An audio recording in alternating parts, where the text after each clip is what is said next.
주님께서 여러분과 함께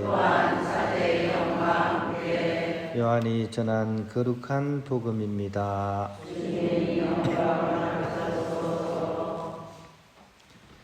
그때 예수님께서 갈릴리아 호수 곧 티베리아스 호수 건너편으로 가셨는데 많은 군중이 그분을 따라갔다. 그분께서 병자들에게 일으키신 표징들을 보았기 때문이다. 예수님께서는 산에 오르시어 제자들과 함께 그곳에 앉으셨다. 마침 유다인들의 축제인 파스카가 가까운 때였다. 예수님께서는 눈을 드시어 많은 군중이 당신께 오는 것을 보시고 빌립보에게 저 사람들이 먹을 빵을 우리가 어디에서 살 수 있겠느냐 하고 물으셨다. 이는 빌립보를 시험해 보려고 하신 말씀이다. 그분께서는 당신이 하시려는 일을 이미 잘 알고 계셨다. 빌립보가 예수님께 대답하였다. 저마다 조금씩이라도 받아 먹게 하자면 200데나리온어치 빵으로도 충분하지 않겠습니다.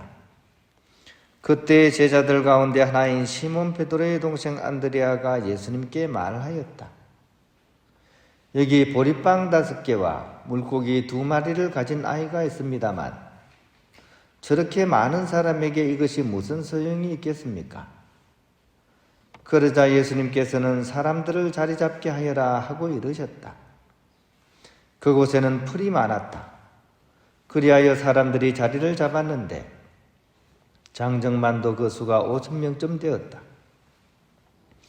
예수님께서는 빵을 손에 들고 감사를 드리신 다음 자리를 잡은 이들에게 나누어 주셨다. 물고기도 그렇게 하시어 사람들이 원하는 대로 주셨다.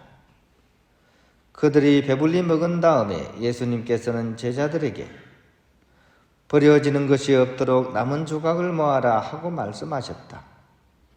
그래서 그들이 모았더니 사람들이 보리빵 5개를 먹고 남긴 조각으로 12광주리가 가득 찼다. 사람들은 예수님께서 일으키신 표징을 보고 이분은 정말 세상에 오시기로 되어 있는 그 예언자시다 하고 말하였다. 예수님께서는 그들이 와서 당신을 억지로 모시다가 임금으로 삼으려 한다는 것을 아시고 혼자서 다시 산으로 물러가셨다. 주님의 말씀입니다. 그리스도님 찬미합니다. 네, 평화를 어촌 어느 부둣가에서 생선을 팔아서 이렇게 생계를 유지하는 한 어머니가 있었습니다. 어부였던 아버지가 풍랑사고를 당하셨고 그 이후에 혼자 6남매를 키우면서 사셔야 했습니다. 작은 몸집에 흑이진 몸에 생선 함지를 입어서 칼치사이소 이렇게 아침 내도록 외쳐봐야 6남매 입에 풀칠하기도 빠듯했습니다. 그래도 방문을 열고 어머니가 오시면 아이들은 난리법석이 났습니다. 그리고 그 아이들 소원은 오로지 배불리 한번 쌀밥을 먹어보는 것이었습니다. 하지만 언제나 밥은 모자랐고 그리고 이상하게도 어머니는 매 끼니마다 밥을 늘 반 그릇씩 남겼고 그거를 절대로 자식들한테는 주지 않았습니다. 막내가 아무리 칭얼칭얼거려도 눈썹 하나 까딱하지 않고 이렇게 매몰차게 주지 않았습니다. 어느 날 막내가 유난히도 때를 쓰다가 상다리를 걷어찼고 어머니 밥그릇은 땡그르르 굴러가지고 바닥으로 떨어졌습니다. 그 순간 허연 것 하나가 툭하니 떨어지게 됐습니다. 그제서야 아이들은 왜 어머니가 결코 남은 밥을 자신들에게 주지 않았는지를 알게 되었습니다. 그것은 밥알이 붙어있는 큼지막한 무토막이었기 때문입니다. 오늘 복음에서 예수님께서 나눠주시는 이 빵은 생명의 빵이요 곧 그분 자신이십니다. 모든 사람들을 위해서 자신을 내어주시는 살아있고 또 참된 빵, 이것이 밥알이 붙어있는 무토막과 같은 그런 생명의 빵입니다. 이 빵을 오늘 복음에서는 많은 사람들에게 나눠줍니다. 장정만 해도 5,000명이 됐으니까 얼마나 많이 나눴겠습니다. 그런데 그렇게 많이 나누고서도 남은 조각은 몇 광줄이었습니까? 12광줄이었습니다. 엄청 많이 남았죠, 그죠? 광줄이 크기가 얼마나 되는지 모르겠어요, 그죠? 근데 성경은 항상 상징적인 표현입니다.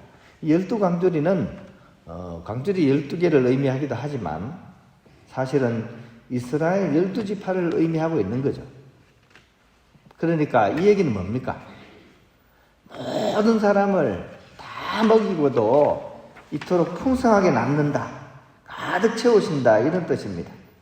즉 너무나 풍부하셔서 모든 사람의 배고픔을 채워줄 수 있다는 그런 사실을 긋고자 하는 겁니다. 그리고 오늘 복음에는 특별히 세 번째 음식까지 등장합니다. 그죠? 이게 뭐죠? 일반적으로 요한복음에서는 예수님께서 이렇게 빵과 포도주를 이렇게 주시는 걸로 얘기되는데 오늘은 하나가 더 들어가 있습니다. 이게 뭘까요? 지난번에 제가 한번 그림을 통해서 한번 이렇게 설명을 들었는데 이렇게 생긴 건데 이렇게 생긴 기억 안 납니까? 꼭 제가 이렇게 목소리를 이렇게 이상하게 해야지 기억이 나십니까? 물고기. 오늘 복음에 물고기 나오잖아요. 물고기가 뭐라고요? 물고기가 초대교회 때 예수님을 상징하는 겁니다. 물고기가. 그리스어로 물고기를 익디스 그런다 그랬죠. 익디스, 그죠? 근데 옛날 초대교회 때 신자들은 물고기를 가지고 탁 이렇게 뭔가를 얘기하고자 했던 거죠. 이거를 이제 풀어서 물고기라는 단어가 익디스인데 여기다가 의미를 집어넣은 거예요. 익디스 할 때는 I로 시작하고 그 다음에 X, 키로 이런 식으로 이렇게 그리스어 이렇게 글자가 나옵니다. 그 뜻이 I는 예수스의 약자입니다. 예수스. X는 크리스투스, 테오 이거는 하느님이라는 뜻입니다. 그리고 휘오스는 아들 이런 뜻입니다. 소테르 구원하다 이런 뜻입니다. 쭉 이으면 뭡니까? 하느님의 아들 구원자 예수 그리스도. 이 물고기 한 마리 그 단어 속에 우리의 구원자이신 하느님의 아들 예수님께서 계신다 하는 것을 의미하는 그런 것으로 이제 상징적으로 사용했던 거죠. 오늘 여러 가지 나옵니다. 그죠? 빵도 나오고 물고기도 나옵니다. 오늘 점심은 뭘 줄지 모르겠습니다. 기왕이면 빵하고 물고기 주면 좋겠는데. 설령 거기 안 나오더라도 어떻습니까? 우리는 꼭 기억해야 됩니다. 우리는 이 양식이 없이는 살 수가 없습니다. 예수님께서는 바로 영원한 생명을 위한 그 존재로서 스스로 양식이 되신 분이 바로 예수님이십니다. 오늘 복음을 통해서 또 미사전례를 통해서 우리에게 나눠주시는 당신의 몸과 피를 우리가 많이 먹고 또 많이 나눌 수 있었으면 좋겠습니다. 많이 먹고 많이 나누자. 사투리로 또 강렬하게 얘기합니다. 그죠? 어떻게 해요? 시작. 많이 먹고 많이 나눕시다. 내가 비록 반 그릇을 먹더라도 그것이 바로 익디스 정신이라는 것 우리가 오늘 복음을 통해서 꼭 마음에 새겨야 할 것입니다.